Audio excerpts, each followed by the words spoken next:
What I like about the Arctic is that it brings everything down to the core.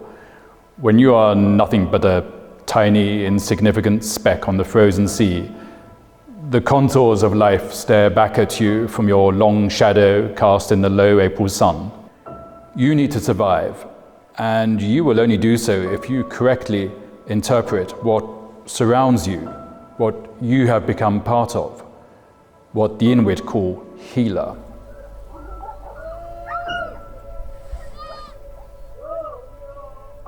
For many years, I had wanted to leave our congested, complicated world behind and experience the joys of a simple life, living as close to nature as possible.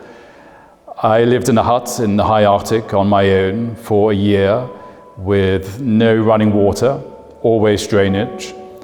I had electricity and a temperamental oil heater.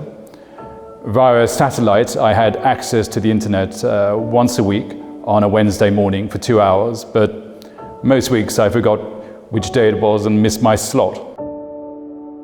I knew months of darkness, months of constant sunlight, mistrust, freedom, adventure, happiness, a whole catalogue of frustrations, and finally the shock of my previous life.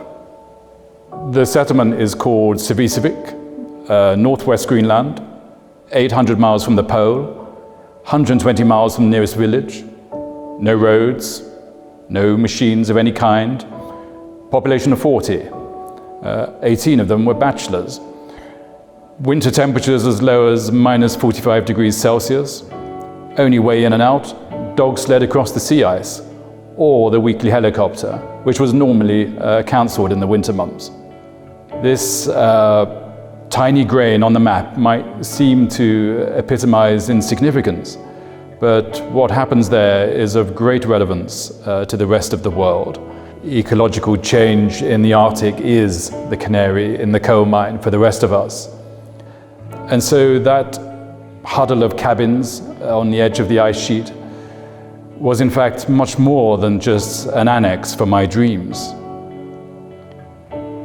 What was I doing there? I suppose I wanted to know what life might be like if we chose another path.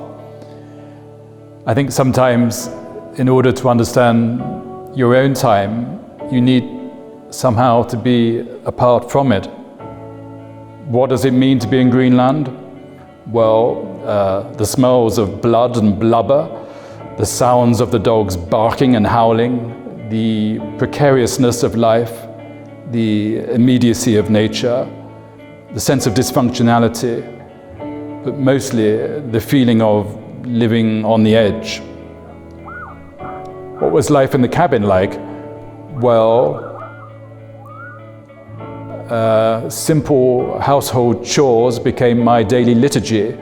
I collected ice for drinking and washing, wrestled with the oil heater, trained a small dog team, and watched the seasons slip by.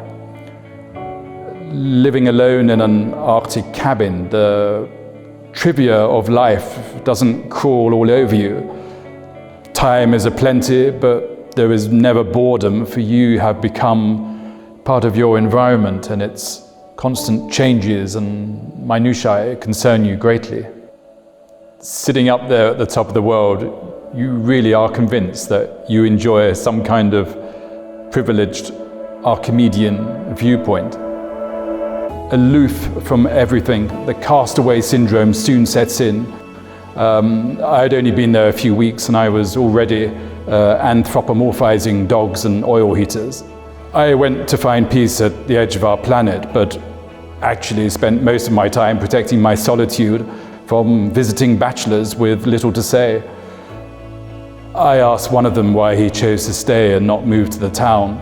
He looked out of the window and his dog team skulking on the sea ice, and after an unfeasibly long silence, he uttered one word with a great sense of purpose. "Ihumni no yamahunga." I wanted my freedom, or literally, I wanted my mind to be open to thinking. No explanation required. I understood entirely what he meant. When I was 2 out on the sea ice with my dog team, I felt in a way like a flat earther with my wish that the ice would continue ad infinitum. I was perhaps not just looking for the ice edge, but also somehow for the boundaries of the human psyche. I discovered the spiritual appeal of the frozen world, I suppose. I learned that the simple life can be a good life. Harnessing the land and the sea for sustenance gives you the satisfaction of self-reliance. I discovered too much of the paraphernalia of modern life conspires to eliminate our dreams. So many of us choose to live only once it is too late. I also learned the purpose of life is surely gratitude, to be grateful for the beauty of this world and to be thankful for any transcendences that flash you the totality of life.